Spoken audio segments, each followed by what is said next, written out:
Oui. On va aller jusqu'à Guimel, tu crois? On est à Guimel. Ah, on va être à Guimel. On va aller à Guimel. Non, pas de place. Moi, je refuse totalement. Là, les trucs, c'est. Si t'as des gamins, il y en a que je vais jeter.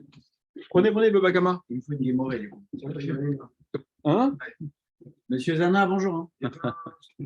Ah, il t'a répondu bonjour, tu l'as pas entendu parce que le son est faible. Ah, non, attends, j'ai transmis. Bonjour. Transmis. Je vois pas qui m'a dit oui, bonjour. Jonathan Siro, il était par derrière. Ah. Il y avait un Alors, il y a, en français ou en hébreu tu parles? Ouais, à droite, attends, c'est plus à droite. Regarde. Mais là, c'est pas Bakama 3. Maguette Chiour de Perkat, il m'a dit non, pas Schleifenstein. Il est contre le Schleifenstein. Tout ça, je suis Rachid. Tout le SBR de Schleifenstein. Comme ça, il m'a dit. Tout le SBR de Schleifenstein. Oui, c'est vrai. Oui, c'est vrai. Ouais, bah, tu commences par ça, quoi. Tu commences par ça. Leur texte à eux. Et après, j'ai demandé à Roger Shiva, il m'a dit non. Pour ceux qui cherchent à Maharet. Et donc quoi? Donc, prends Schleifenstein? Oui. Non, la Maguette Chiour, il est un chiot de. Tous les jours, 1h30, Perkat. Après, celui-là, tu l'as pris. Tous les jours. Ça fait déjà 3h30 que je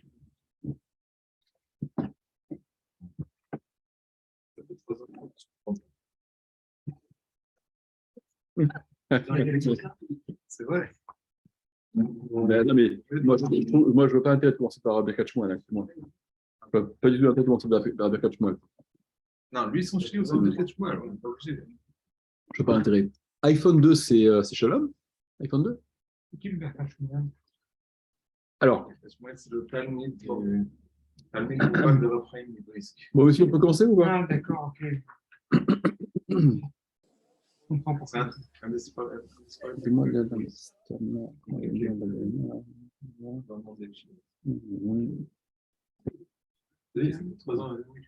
ok. T'as ou pas? Tu dois une petite là-bas, dans les petites là-bas. Dans les toutes petites là-bas? Ouais. Oui. Allez, on va attaquer tout de suite, messieurs. Vas-y, ça passe.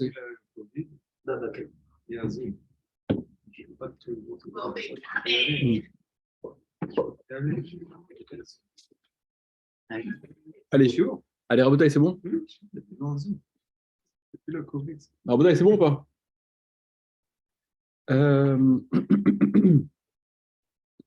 Alors, on s'était arrêté la dernière fois sur ce que la Gemara déduisait de la différence de termes qui était employée pour désigner la negicha, donc l'encornement, qu'un shor, d'un shor vis-à-vis d'un autre shor, donc d'un animal vis-à-vis d'un autre animal, où là le terme employé c'était kiigof, alors que les psukim d'avant, lorsque l'encornement désignait celui d'un shor vis-à-vis d'un homme, le terme c'était kiigar, d'accord? Donc on avait vu que la negicha, ça désigne précisément l'encornement, donc le coup porté avec les cornes véritablement. Le kiigof, avant que la Gemara ne dise que dans le pasouk en question, la negifal, l'étymologie de kiigof, il y a le mot gouf, corps, donc c'est heurté avec le corps en principe, mais la Gemara a expliqué qu'il s'agissait d'un coup porté par les cornes là aussi, mais là, il y avait, du fait de cet emploi de kiigof plutôt que kiigar, donc une espèce d'atténuation dans la force portée avec les cornes, et donc la Gemara a expliqué parce que pour que l'homme y soit victime de l'animal, il faut véritablement une negicha, alors que l'animal qui est victime, même à moins d'une véritable negicha, l'animal peut aussi se retrouver être victime. Pourquoi? Parce que l'homme, il a un mazal, d'accord? Itle mazala, vous vous rappelez ce que la Gemara disait, l'homme, il a un mazal. Rachid donnait deux explications à ça, qu'on avait vu. Et quoi qu'il en soit, c'est se protéger.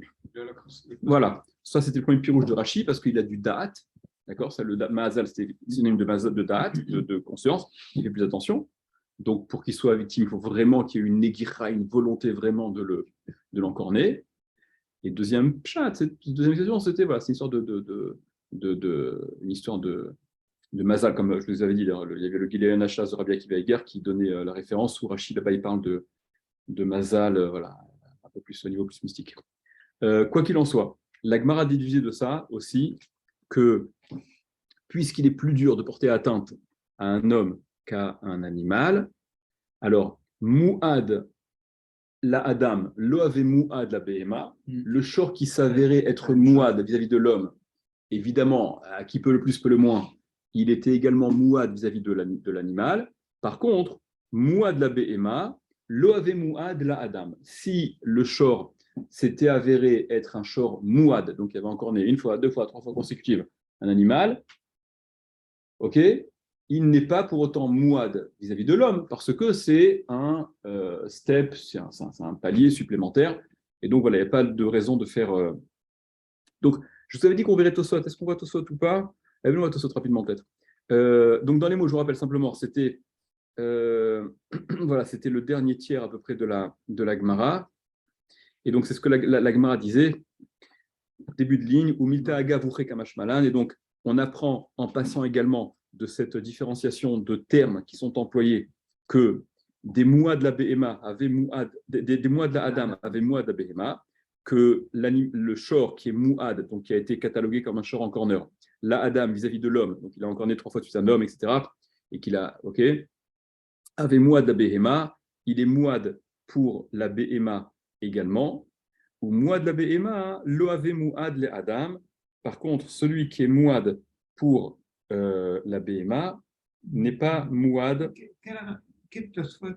Je n'ai pas compris. La Gemara. Ah, D'accord. Voilà.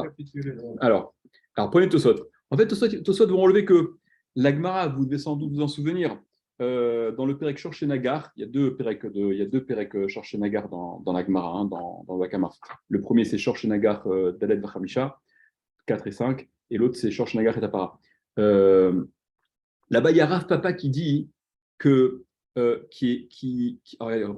Tosfot, le Tosfot ou Milta Agavouché Kamash Malan. Et donc, Milta, une chose, une règle, Agavouché. Agavouché, c'est une expression. Agav, c'est à propos, ou Ré en chemin, c'est-à-dire qu'en passant. D'accord? Et en passant, Kamash Malan, ça nous fait entendre. Donc, en passant, on apprend également. 10 Tosfot. Va filou les Rav Popé, et même d'après Rav Popé, c'est pour Moïse que je dis ça. D'accord, même d'après Rav Papa, d'Amar les Kaman, qui dit plus loin, Beshor Shenagar Davet Vehe. Même d'après Rav Papa, qui lui dit plus loin, on verra dans la Gemara plus loin. Donc, Daflamet Zaïn, c'est après dans 34, 35 d'Apim. Dans combien de temps on verra ça? Dans 2-3 ans. Qui dit plus loin. Des mois de la Behemas, des mois de l'Adam, Stama, Loave Moua de la Behema. Rav Papa, il dit que moi de la Adam n'est pas pour autant moi de la Behema. Alors, comment il s'arrange avec cette Gemara? Comment il s'arrange avec notre Gemara qui déduit de la formulation de la Torah que c'est ce fameux principe qui peut le plus, peut le moins, et que précisément, Mouad, la Adam, eh bien, par voie de conséquence, enfin, pas par voie de conséquence, il est évidemment Mouad pour la Behema également. Dit Tosfot, comment le comprend-il? Dafka chez Nagar Gimel Ben Adam. Tosfot disent, c'est précisément ce dont parle Rav Papa, c'est lorsque le shor a encorné 3 hommes, des Be'achi lo ave mouad la Behema, que dans un tel cas, il ne sera pas mouad vis-à-vis de l'animal. D'accord? Alors ça peut se comprendre, ça peut s'entendre. C'est-à-dire, parce que les variétés sont trop différentes. Ces deux parachiotes très différentes, ces deux contextes qui sont tellement différents, encorner un homme, c'est une chose, et même si nous, on a établi jusqu'à présent dans cette Gemara que encorner un homme, porter donc pour l'animal, tuer un homme, c'est plus compliqué. Il faut qu'il y ait plus une volonté comme ça vraiment d'agression que celle qui est nécessaire pour encorner un animal. Et c'est ce qui nous faisait dire, s'il s'est rendu mouad, il a réussi à être mouad pour un homme, il y a plus forte raison qu'il le sera, enfin plus forte raison en tout cas, il le sera également pour la BMA. Rav Papa, lui, dit non, parce que vis-à-vis de l'homme, c'est une variété qui est tellement différente de l'animal que c'est peut-être cette espèce-là qui excite le shor et qui fait que le shor s'avère être agressif, mais vis-à-vis des animaux pour lesquels il y a une vraie différence à faire, on ne peut pas faire le lien, voilà, il n'y a pas le pont qui est à faire. Donc, dit Tosfot, ce que Rav Papa conteste sur ce principe que moi de la Adam n'est pas forcément moi de la BMA, c'est précisément dans un cas où la mouadoute, donc ce caractère avéré 3 fois consécutive du shor qui avait encorné un homme, qui d'après Rav Papa ne le rend pas, ne lui donne pas un statut d'encorneur vis-à-vis de l'animal, c'est lorsque voilà, la mouadoute du shor, donc ce statut-là, d'être encorneur vis-à-vis d'un homme, il a été avéré parce qu'il a encorné 3 hommes, 3 fois, il a encorné 3 fois de suite une personne. Mais non, si c'est l'inverse, si c'est. Attends, une seconde, Non, mais laissez voir, laissez le temps de voir. Voyons ce que, laissez-vous le temps de voir. Et si c'est un mix? Alors laissez-vous le temps de voir tout ça. Laissez-vous le temps de voir tout ça. Aïnou Dafka, Shenagar, Gimel, Bene Adam. C'est Dafka lorsqu'il a encorné 3 hommes. Des Béachi que dans un tel cas, Loave Mouad la Behema, il ne se retrouve pas être Mouad, le shor vis-à-vis de l'animal. Aval, mais Nagar Adam, Veshor, Vechamor, mais s'il a encorné un homme, un shor et un chamor, donc un homme, il a encorné 3 fois. Et dans ces 3 fois-là, l'une d'entre elles, c'est un homme, et les 2 autres, ce sont 2 espèces différentes. En l'occurrence, par exemple, un shor, un bœuf, un taureau, vachamor et un âne. Deave migimel minim, que là il s'agit donc de 3 espèces différentes. Ave mouad la colle, là il se retrouve mouad vis-à-vis de tout. C'est-à-dire, dit Tosfot, d'après Rav Papa, que si le shor, il a encorné un homme, un shor, un chamor, alors il y a 3 variétés différentes qui ont été sujets de cet encornement, et ça le rendrait par conséquent, d'après Rav Papa, d'après Tosfot, d'accord, mouad, la colle vis-à-vis de tous, vis-à-vis de n'importe quel animal et vis-à-vis des hommes également, de n'importe quelle espèce au sens très large. Aval, mais nagar, shor, vechamor, vegamal, par contre, s'il a encorné un shor, un chamor et un gamal, un taureau, un âne et un gamal, un chameau, donc 3 variétés d'animaux différents, lo ave mouad la Adam, il ne se retrouve pas être mouad vis-à-vis de l'homme. Voilà, disent Tosfot, comment Rav Papa va expliquer cette Gemara chez nous que mouad la Adam, il est pas que mouad la Adam, il est mouad la Behema, mais que mouad la Behema, il n'est pas mouad la Adam, c'est que il suffit qu'il y ait eu un homme d'entre ces 3 victimes pour que ça le rende mouad vis-à-vis de n'importe quelle espèce.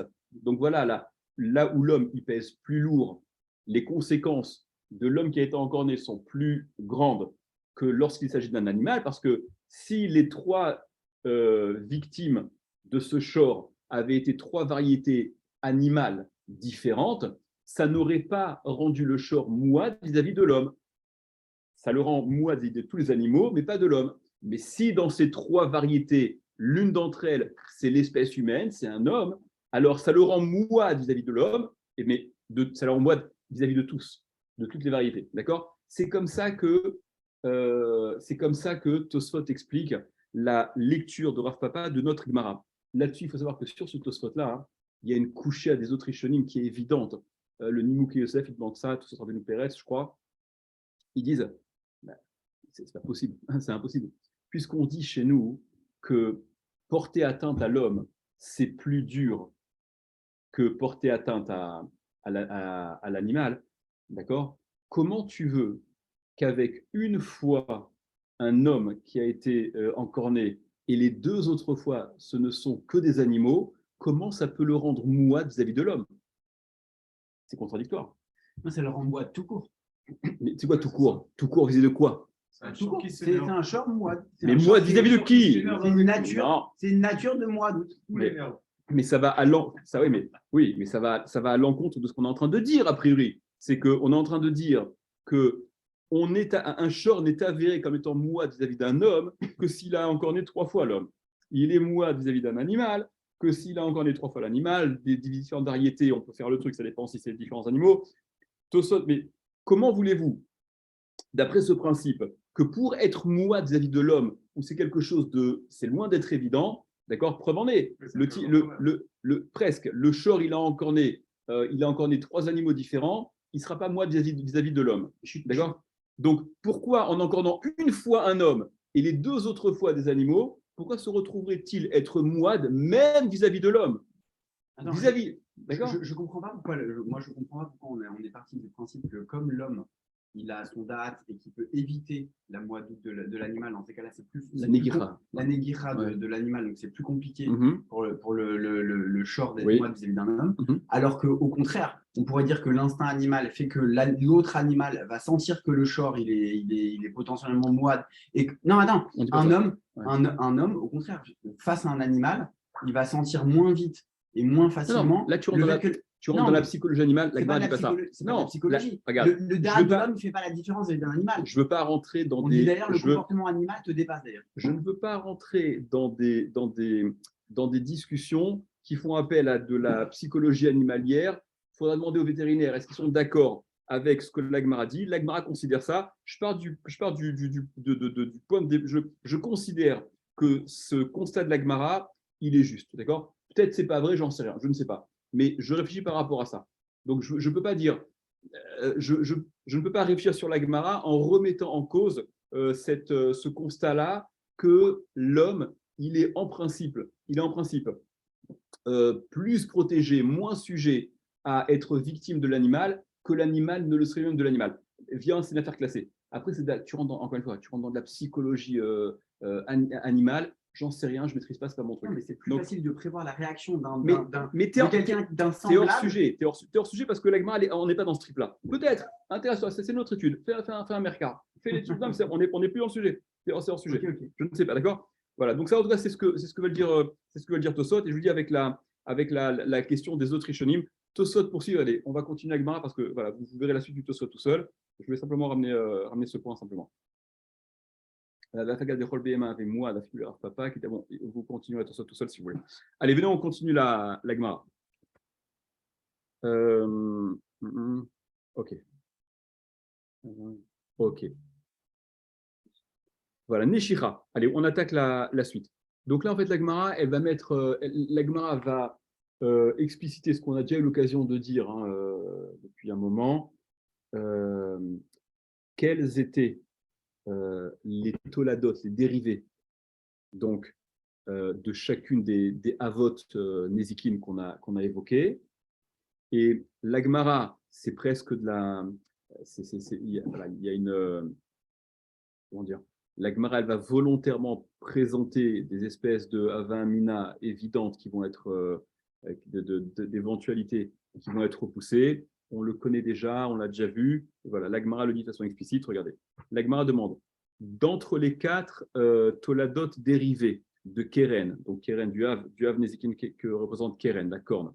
Et on avait cité, vous vous souvenez, Negifa, donc le coup porté par le corps, Neshicha, la morsure, Revitsa, le fait de s'écraser sur les kelim, Beita, la ruade. La Gemara demande, Neshicha, la morsure, Tolada des chênes, c'est une dérivée de chêne, de la dent. La morsure, c'est avec la dent, c'est pas avec la corne. Ok? Répond la Gemara, l'eau, non. Chêne, yesh ana le ezeka. Chêne, la dent, donc ce chef de rubrique de Nézek, de dégâts. Yesh hana'a le ezeka. Il y a un profit dans le Nézek, dans le dégât causé. Ah, là, lorsqu'il s'agit d'une morsure, en hana'a le ezeka, il n'y a pas de profit dans le Nézek qui est occasionné. Donc ça vient simplement dire et rappeler ce qu'on a eu l'occasion de dire déjà, que Keren, c'est l'esprit du Nézek, c'est l'Av d'Afka, c'est pas précisément il n'est pas indispensable que ce soit la corne qui porte le coup. Ce qui va définir qu'on est dans la catégorie Keren, c'est quand il y a cette volonté-là de porter un coup. D'accord? Et par conséquent, lorsque l'animal se sert de ses dents pour mordre, où il n'y a pas de hana'a, c'est plus du tout lié au chêne en tant que Hav, le Hav de Nézek, parce que la teneur, l'essence de chêne, c'est une hana'a, c'est un profit. Dans la morsure, il n'y a pas de profit, c'est une agression. Poursuit la Gemara, même truc.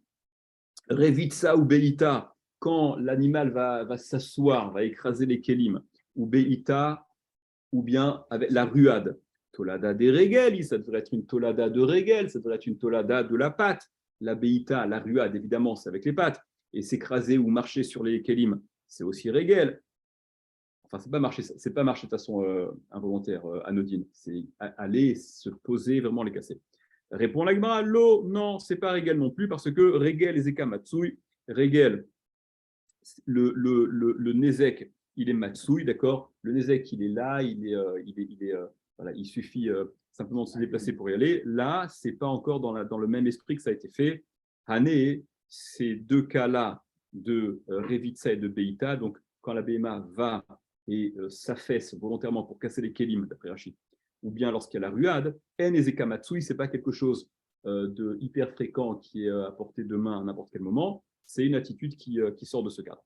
Et là, C'est bizarre parce que normalement, la logique, a priori, ça devrait être de dire que c'est parce qu'une rouée et tout ça, il est énervé. c'est ça. C'est pas une rouée comme ça. Ouais. Et là, on se dit, non, on peut dire, moi, c'est parce qu'il est moide, il s'énerve. Non, tu veux dire, la Gemara aurait dû dire, plutôt que de dire, ça n'est pas Zekamatsu. régel, c'est Non. plutôt. Au lieu de Non. dire Zekamatsu, il marche, et il fait tomber des trucs. On ne parle pas d'un moine là. Non, Et là, on parle pas d'un moine là. Non, limite que. Non, limite. Regarde, il faut qu'il veuille. Oui, mais avant d'être limite, ce que tu dis, c'est que un shor qui s'avère être un shor nagran, d'accord, il encorne. Peut-être que pour lui, en effet, la negira, ce sera matsouille. Ça deviendra matsouille. Ça fait la negira, le keren, pour le shor qui est en corner, pour un taureau d'arène, la negira, elle est oui matsouille. C'est-à-dire que ce qu'on prête comme définition à régel, d'accord, régel, c'est le fait de marcher. Le nezek, il est matsouille. Il suffit de marcher pour faire un dommage. Mais donc un taureau qui serait un taureau d'arène en corner, c'est vrai que pour lui, keren, ce serait matsouille. Mais ça, c'est une fois qu'il a basculé dans le statut de moine. Logiquement, la Gemara aurait dû dire qu'une ruade, quand il s'assoit pour casser, Ouais. c'est pas normal, il s'assoit sur des trucs, Oui. ça peut lui faire mal, je sais pas quoi. Ouais. Ça veut dire qu'il est nerveux, il s'énerve. Ok. Il a envie de les casser comme ça. Ouais. Donc pourquoi on ne dit pas moide, on dit matsouille, le Non, matsouille. pourquoi moine? Moine, il faut que ce soit répété. Non, Pourquoi tu es moine? pourquoi on ne dit pas il s'énerve? Au lieu de dire. Mais pourquoi et même sur dit qu'il s'énervait alors? Pourquoi matsouille, le matsouille maintenant? Putain. Non, parce que matsouille, encore une fois, matsouille, c'est quelque chose qui est fréquent, qui arrive à n'importe quel Normal, moment. un truc, C'est dans la norme. Le fait de marcher, il n'y a rien de plus oui, normal il marche, du matsouille que ça. il- Mais pourquoi et qu'est-ce que Il tu voudrais piétine un truc, il ne regarde pas où il va, il piétine Voilà. un truc. Je sais pas D'accord. quoi. Et qu'est-ce que tu voudrais dire pour la ruade ou pour le fait d'aller s'écraser sur les Il kélim? faut qu'il s'énerve. Quoi? Il faut qu'il s'énerve pour faire une ruade. Et alors? On ne dit pas il s'énerve là. Et si on disait ça? Et alors, si on avait dit ça, On et dit après? Matsouille, le Matsouille. Parce qu'on veut exclure que ce soit régel. La démarche de l'Agmara, c'est de dire, l'Agmara, comme si l'Agmara, elle voulait comprendre, enfin, elle sait très bien, mais l'Agmara veut bien insister, le dire explicitement, que la tolada, le dérivé du nezek, il n'est pas lié à la partie anatomique de ce qui va causer le nezek. Parce que c'est un peu le paradoxe. Régel, la patte, c'est un des avot des ikines, d'accord? Donc, une ruade, bah, c'est la patte, donc c'est régel. On te dit non, pas du tout, pas du tout. Ça devrait être dans Keren, c'est ça que je veux dire. Mais c'est ce qu'on dit. C'est ce qu'on dit. Quand on te dit qu'on l'exclut de régel, Pourquoi d'accord. Matsouille, le Matsouille, putain. Parce que Matsouille, il y a besoin de rien pour que le nezek soit là. Matsouille, ça se trouve. Il marche tout simplement. La façon de faire. Il D'accord. marche comme il est lourd, Keren, des trucs. Keren, avant d'être mouad en tout cas, Keren, la volonté de faire un nezek, c'est pas Matsouille, à moins qu'on parle, en effet, pour un animal qui est mouad, ça deviendra Matsouille. Mais là, ce que la Gemara est en train de faire, mais c'est pour ça que je disais, je commençais à dire, je sais ce que tu voulais dire. Je commençais à dire que là, la Gemara, elle formule, elle exclut donc que la ruade qui est réalisée avec les pattes n'est pas tolada de régel. Régel, c'est la patte. Donc, on aurait dit, si on se liait, si on analysait les choses d'un point de vue, voilà, l'image qu'on a, régel, c'est pas régel, parce que le régel dont parle la Mishnah, c'est le Hav Nezikin dont Ezeko Matsui. C'est un Ezek qui est là, qui va arriver, qui arrive tout le temps, qui est fréquent, etc. Là, ce n'est pas le cas. On ne parle pas. L'animal, ce n'est pas un animal qui fait des ruades à tout bout de champ. OK? Maintenant, ce que l'Agmara peut-être aurait pu dire, l'Agmara, plutôt que d'exclure que ce soit régel, elle aurait pu dire non, comme il y a une kavana d'être mazik, de causer un dégât, donc c'est affilié à Keren. Mais avant d'en arriver à ça, l'Agmara elle trouve aussi nécessaire le besoin d'exclure que ce soit régel, même si concrètement, il n'y a pas plus régel que ça. C'est ça la démarche d'Agmara. Rabotai, on avance pas. Pourquoi la Gemara, elle se prenne la tête comme ça, il y a une nafkamina, la halakha? Ben nafkamina, c'est pas régel, évidemment. Régel, c'est Nezek Shalem. Régel, c'est moi depuis le début. Régel, tu payes la totalité, d'accord? Et Keren, c'est Khatsi Nezek dans un premier temps. Ok. Et Rabotai, on avance un peu là. Vous m'énervez, notre femme. Ah, vous m'énervez là. Alors. Je reviens à ma question. Ah, donc tu veux vraiment m'énerver, tu vois. Alors, pourquoi on ne dit pas que c'est dans Keren? C'est ce que je viens de dire. Oui, c'est ce que je viens de dire. Alors, on l'a pas dit mes fourrages. On l'a pas dit mes fourrages. Oui, parce que, encore une fois, la photo, elle pourrait te laisser comprendre qu'il y a du régel dans l'histoire, ça se passe avec régel. L'Agmara trouve nécessaire d'exclure, il est nécessaire d'exclure que ça n'a strictement rien à voir avec régel, quand bien même c'est du régel. Du régel physique, anatomiquement. Alors, dis que c'est quel? Considère que je te répète ce que je t'ai dit avant. Continuons avec Mara. D'accord. Voilà. Donc, régel, zeka, matsui. Hané, cela, donc Revitsa et Beita et Revitsa, ces deux actions-là de ruade et d'aller s'écraser sur les kelim. Hané, hen, ezeka, matsui. Le rezek n'est pas matsui. Et là, donc la Gemara, parce que souvenez-vous, hein, on est dans toute cette démarche-là, on essaye de comprendre ce que Rav Papa avait dit tout en haut, là, au début du DAF, que certaines certaines toladot, certaines dérivées de ces avot nézikines suivaient le même régime que les avot et d'autres non. Okay, donc on se demandait lesquels suivent le même régime et lesquels non. Donc l'Agmara dit, et là, donc, toldotéen, lafkayotsebahen, de Amar Rav Papa, les toldot, les dérivés de ces chefs de rubrique, de Nézikine, lafkayotsebahen, qui ne sont pas comme les avot, qui ne suivent pas le même régime que les avot, de Amar Rav Papa, dont a parlé Rav Papa, qui le dit Rav Papa, ahaya, sur lesquels? Sur quel avot Nézikine? Shor, Bor, Keren, Shen, truc, etc. Il est Ma'ahane. Si on dit c'est sur cela, si on dit que, les Toladot, de quel Toladot, à quel Toladot faisait référence Rav Papa lorsqu'il disait qu'ils ne suivent pas, que ces Toladot-là ne suivent pas le même régime que les Avot.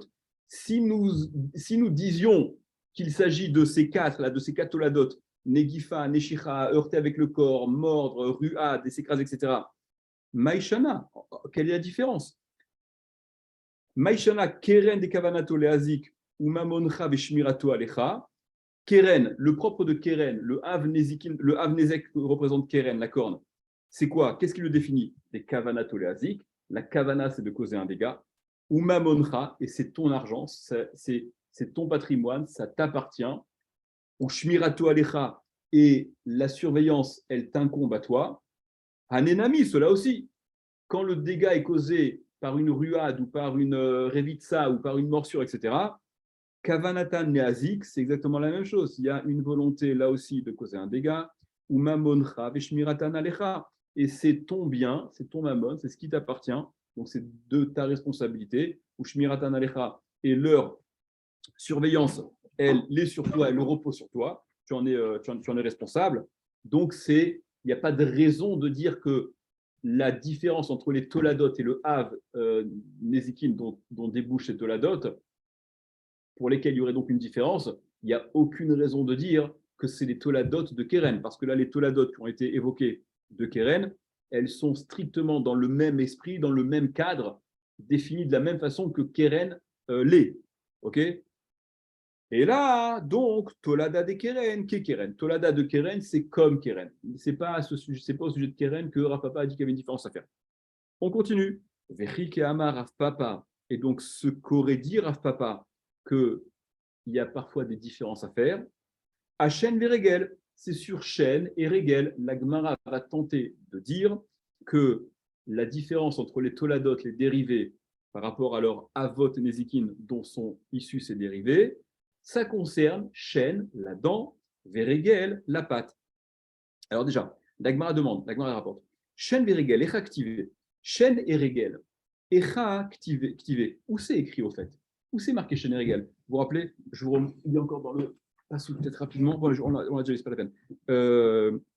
Détania, selon ce qu'on a enseigné, donc vous vous souvenez dans la parashat Mishpatim, on avait vu les psukim, hein, Veshilach et Be'iro, vous vous rappelez, lorsqu'un homme il fait ses pâturages, trucs, Veshilach et Be'iro, il envoie son bétail et son animal, et son animal irait ou bi'er bisde acher, et il va paître, donc manger, bisde acher. Donc la grille de lecture que Chachamim donne à ces expressions-là, Veshilach, il envoie Zeha Regel, ça fait référence à Regel. Pourquoi? Vechen ou Omer, parce que c'est écrit dans Yeshaya, il y a un passage qui rapporte dans Yeshaya, Meshalche Regel Ashor Veachamor, ce qui envoie la pâte, Ashor Veachamor, donc ce qui envoie le taureau et l'âne, et vous voyez l'association de termes, Meshalche, ce qui envoie, Regel, la pâte, Ashor Veachamor. Donc quand la Torah chez nous, dans Parashat Mishpatim, formule Veshilach, Veshilach, Veshilach, ça fait référence à Regel. D'accord? Le pont est fait de cette façon-là.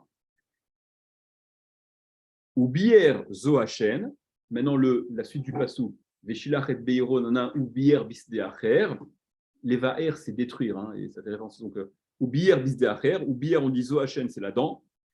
Pourquoi bier c'est la dent? Vechen ou omer, parce que c'est marqué la chose suivante, Melachim Aleph, Ka'asher yevaer hagalal ad tumo. Alors là, en fait, ça, le contexte là-bas, ça fait référence, c'est par rapport au roi Yarovam là-bas, hein, c'est l'histoire quand il va disparaître, on lui fait savoir qu'il va disparaître, etc. Et le pasouk formule Ka'asher yevaer, comme on détruit, hagalal, galal, ce sont le sens premier, galal, ça veut dire excrément, ad tumo en totalité, c'est-à-dire qu'on va nettoyer totalement. D'accord, la saleté, les excréments, on va les nettoyer totalement. Il va disparaître quoi? Voilà, par rapport à Yerovam. Voilà, d'accord, c'est l'image qui est donnée qui va faire disparaître voilà, Yerovam, comme on nettoie de la façon la plus absolue des excréments. Kacha Yevaer à Galal ad Tumo. On passe au Daf Gimel. Donc, quel rapport? D'où voit-on de ce pasouk ce que la Torah dit, ou bier, on dit c'est chêne, c'est la dent. Pourquoi c'est la dent? Parce qu'il y a marqué Kacha Yevaer à Galal ad Tumo. Comme la traduction que je vous en ai donnée du sens simple, on ne voit pas trop le rapport. Regardez Rashi. À Galal. Voilà. Alors, Rashi, tout en haut du Daf Gimel. À Galal. Haïnou chêne. Le Galal, c'est chêne. What is the connection? En plus, moi, je vous ai traduit Galal comme voulant dire le sens là-bas. Ça fait référence aux excréments. Rachid dit Galal, c'est chêne. Pourquoi? Je ne sais pas, Amim Mégoulé ou pas Amim Mechoussé. Parce que des fois, la dent, elle est découverte et parfois, elle est couverte. Et Galal, c'est la racine de découverte. Donc, ça fait référence à la dent qui parfois est découverte également. Quoi? Voilà. Urtif B, Yevaer. Et c'est marqué dans ce pasouk, Yevaer. Donc le même terme employé dans Ubier. Donc, puisque c'est un peu, bon, c'est un peu travaillé comme lien, mais en tout cas, c'est ça la kavana de la Gemara d'Irachi, que Agalal, ça fait référence à la dent, associé au terme Yevaer. Donc le mot Yevaer, Bier, fait référence à la dent. Donc, quand la Torah chez nous dans Mishpatim, dans le pasuk Veshilach et Bironin, ou Bier, Bisde Acher, ou Bier, Zehachen, ça fait référence à la dent. Il change le sens de Galal. C'est plus les excréments, c'est la dent. Voilà, voilà une lecture Oui, mais- avec une mais- seconde grille de lecture. Mais Rashi va quand Oui, même mais- rapporter aussi le pshat de Gal. Regardez la suite. Regardez la suite. Lishna Harina, la suite de Rashi. Lishna Harina, donc autre. Voilà. Galal Zerei. Galal Serei, c'est le pshat d'ailleurs du pasuk là-bas. Rei, ce sont les excréments. Chez Hashem, Neva Eret les Ma'achal, parce que la dent détruit les aliments. Vena Aset, Galal, et donc les aliments, une fois qu'ils sont détruits, mâchés, digérés, etc., suite à ce que au traitement de la dent, donc ça devient des excréments. Kemo, comme dit Rashi, Galilé Adam, Galilé Behema, comme c'est employé le terme, il est employé, il désigne également donc voilà, ces choses-là, aussi bien de l'homme que de l'animal. Donc, deux façons, rapporte Rashi, de comprendre quelle est l'intention de la Gemara, soit par rapport à cette notion de découvert qui peut faire référence à la dent, parce que la dent, parfois couverte, parfois découverte, ou bien tout simplement le Yevaer qui cause le galal, c'est la dent, première étape de ce qui va mener à l'aliment qui entre et voilà, l'état dans lequel il se trouve en s'entend. C'est ça, ça c'est le pshat ça c'est le pshat Pachout là-bas. Ça c'est le pshat Pachout du pasuk là-bas. Ok. Il n'avait pas de descendant. Voilà, c'est pour ça, c'est ce qui est ramené dans le. Amar Mar, il a dit Mar. Donc Mar c'est un terme d'importance. Le maître. En hébreu moderne, Mar c'est un terme très respectueux pour s'adresser à quelqu'un. Dans la Gemara, c'est un maître. Donc Amar Mar, il a dit Mar. Veshilach Zohar Regel, il a envoyé, ça fait donc référence au Regel. Donc le passage de Bishpatim, Veshilach et Béro, ça fait référence au Regel, à la patte, aux dégâts causés par la patte, en marchant. Vechen ou Omer, et ainsi il est dit, donc on le rapporte, on prouve que Veshilach, ça fait référence au Regel, parce qu'il y a le pasouk qu'on a cité juste avant dans le Nar, Meshalche Regel Ashor Ve'achamor, ce qui envoie Regel, donc l'association de ces termes-là, Meshalche envoyé et Regel Apat, Ashor Ve'achamor, Ta'ama de Katabrachmana Meshalche Regel Ashor Ve'achamor, la raison pour laquelle tu expliques que Veshilar, c'est parce qu'on a ce pasouk-là qui révèle, en associant Meshalche, la notion d'envoi, à Regel, Ashor Ve'achamor. Ah la vachi, mais si ce n'était cela, sans ce verset-là, donc sans le verset de Yeshaya, où il y a justement ce terme de Meshalche Regel Ashor Ve'achamor, Bemaï Mukmatle, comment l'aurais-tu établi? Si ce n'est ce verset dans Yeshaya, où sont associés donc ces deux termes, Meshalche et Regel, comment aurait-on interprété le Veshilach de la Torah? Il aurait fait référence à quel Nézek, ce Veshilach? Ikeren, si tu veux dire, la Gemara est en train de s'intéresser, était-il véritablement nécessaire qu'il y ait ce pasouk pour le révéler? Quelle erreur aurais-je pu faire si je n'avais pas eu ce pasouk-là? Ikeren, si c'est Keren, si j'avais envisagé de dire que Veshilach, ça fait référence au Avnezek de Keren de la corne, Ktiv, c'est déjà marqué. On a prouvé que c'était déjà marqué. Vous vous rappelez dans Keren, d'accord? Qui gare, c'est Keren, etc. Ishen, si on aurait envisagé de dire Shen là-dedans, Ktiv, c'est aussi écrit. C'est écrit dans la suite du verset, ou Bi-Er. Donc, ça ne laisse plus la place à autre chose. J'aurais été obligé d'expliquer que Veshilar, ça fait référence de toute manière à Regel. Donc, je n'ai pas besoin a priori de ce pasouk, Meshalche, Regel et compagnie. Itztarir. L'Agma dit, si, Itztarir, c'était nécessaire. Pourquoi? Salkadater Amina, tu aurais envisagé de dire Salkadater, serait monté à ton esprit. Amina, et donc j'aurais dit ça, ce serait monté. On aurait envisagé de dire Idi Hachen, l'un et l'autre sur chaîne, porte sur chaîne, le pasouk dans la Torah, qui formule Veshilach et Beiro, il enverrait son animal, etc. Ou Bi'er Bisde Acher, et donc il mangerait, on assimile bière à la dent. Dans un autre champ, j'aurais dit que ces deux termes en réalité, Veshilach et Oubière, ils désignent le Nézek, le dégât causé par la dent. Veha de Mechalia Karna, ha de lo Mechalia Karna.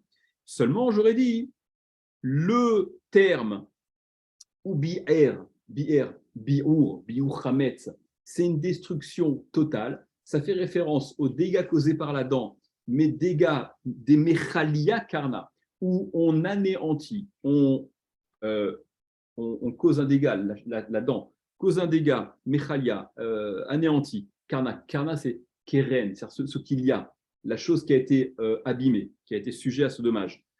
Ah, et le terme veshilar, d'accord, ça fait aussi, on aura envisagé qu'il fait également référence à la dent, des lo mechalia karna, mais lorsque la dent n'est pas mechalia karna, qu'elle anéantit pas en totalité, on va voir ce que Rashi explique.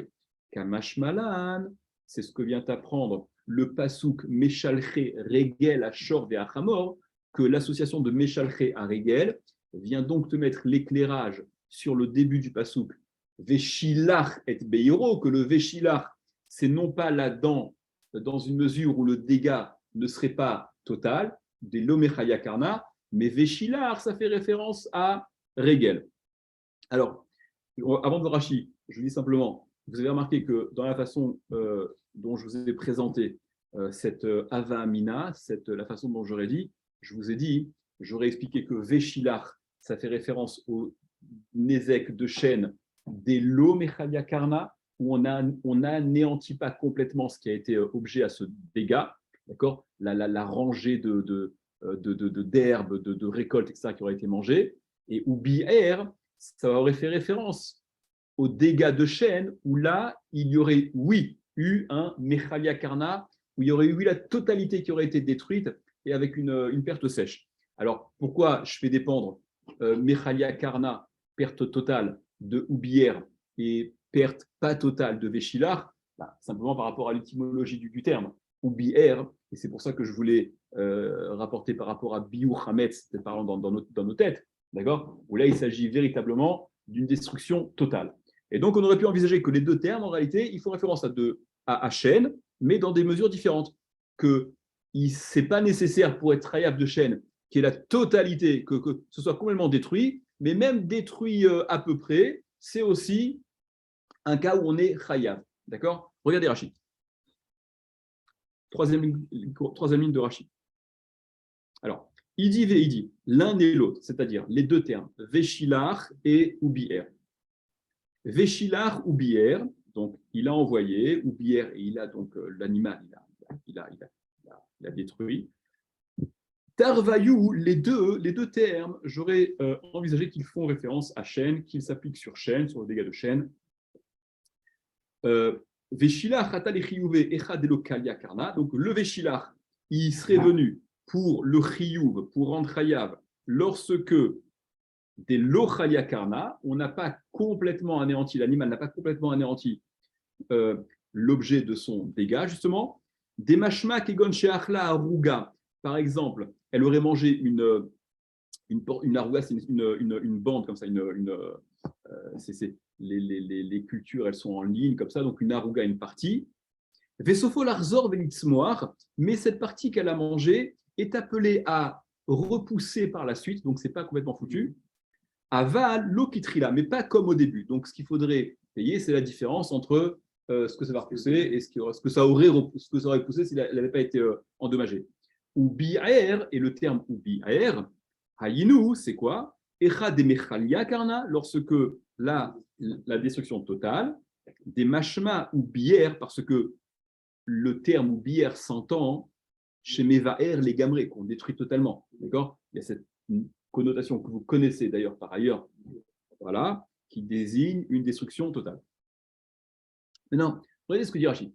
Rashi, il soulève une question qui dit, mais attends, si au final, tu me dis qu'on est chayav dans un cas où la destruction, elle est, on va appeler ça partielle, même si ce n'est pas le terme très juste, mais même si déjà sur une destruction qui n'est pas totale, d'accord, où voilà, c'est en partie, ça va repousser, c'est pas totalement anéanti, si déjà sur une telle destruction de chaîne, on est chayav, à plus forte raison que sur une destruction totale, on l'aurait été.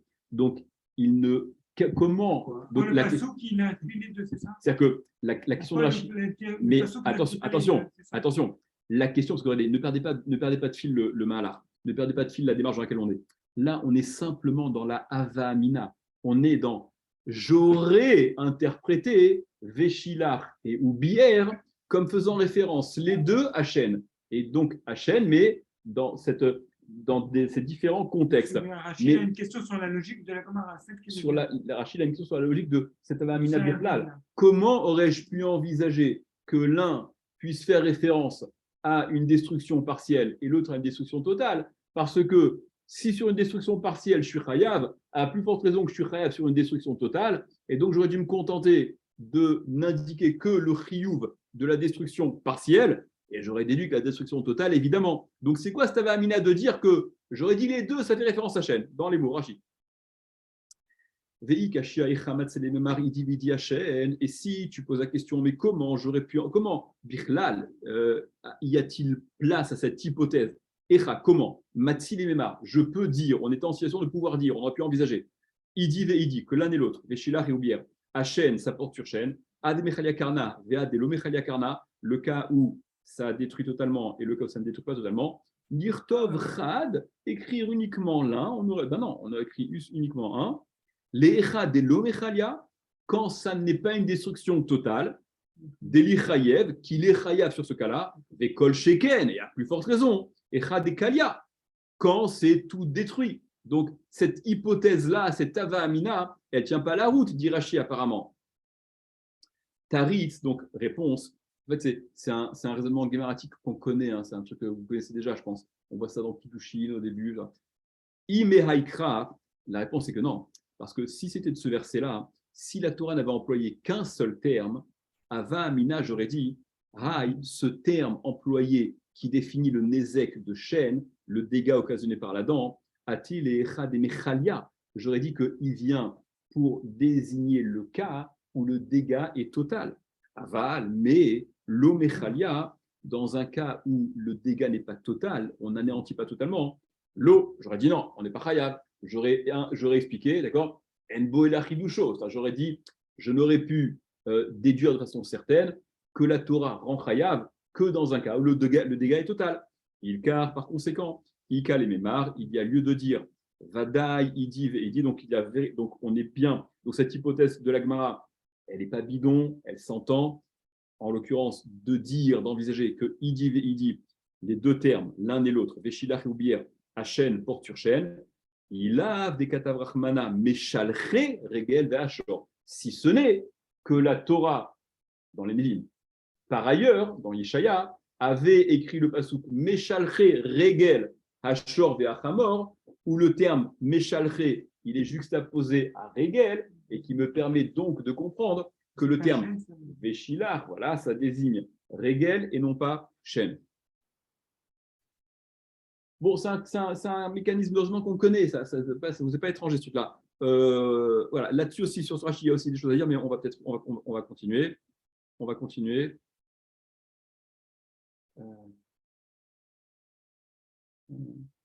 Alors, voilà, ok. Revenons à la Gemara. Donc la Gemara dit Ve'ashta deokimna a regel. Ve'ashta. Et maintenant, donc, ok, très bien. Donc tu m'as prouvé que le Veshilach fait référence à regel. Ve'ashta. Et maintenant, deokimna a regel, qu'on l'a établi, ce Veshilach, comme faisant référence au Nézek de regel, de la pâte.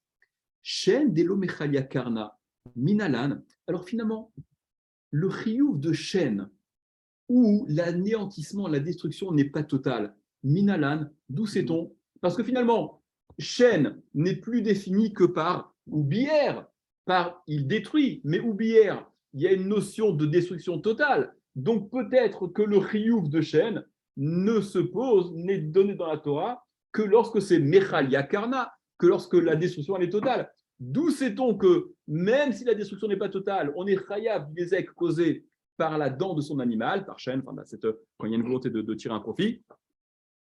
D'où le saison dès à présent. Répond la Gemara, Doumia des Regel. Non, à l'instar de Regel, ça ressemble à Regel. Qu'est-ce que ça veut dire? Ma Regel, Loshana Mechalia Karna, Veloshana Lo Mechalia Karna. Au sujet de Regel, on n'est pas rentré dans ces distinctions-là. Il n'y a pas de terme pour Regel qui évoque une destruction totale ou partielle. Le oubier, qui désigne la dent, ça évoque une destruction totale. Donc on se pose la question, finalement c'est peut-être que sur une destruction totale. D'où sait-on que pour Shen, même si la destruction n'est pas totale, Shri Chayav, la Gemara dit ben, Doumia des Régel. C'est pourquoi Doumia? Pourquoi c'est un instar de Régel? Parce que dans ce même pasouk, les notions sont juxtaposées, Régel et Shen, Véchilar, c'est Régel, ou Bière, c'est Shen, donc sont juxtaposés, donc il y a une similitude à faire entre les deux. Or, pour Régel, il n'y a aucune notion, il n'y a aucun élément qui nous permette d'envisager que la différence est à faire entre une destruction partielle ou totale. Donc, de la même façon que pour Régel, l'Oshana Mechel Karna, ça ne change pas que le dégât soit total. Veloshana Mechel Karna, ça ne change pas que la destruction ne soit pas totale. Afshen, ainsi en est-il pour Shen, l'Oshana Mechel Karna, Veloshana Lo Mechel Karna, ça ne change pas de différence à faire entre le cas où le dégât est total et celui où il n'est pas total. Messieurs, à demain.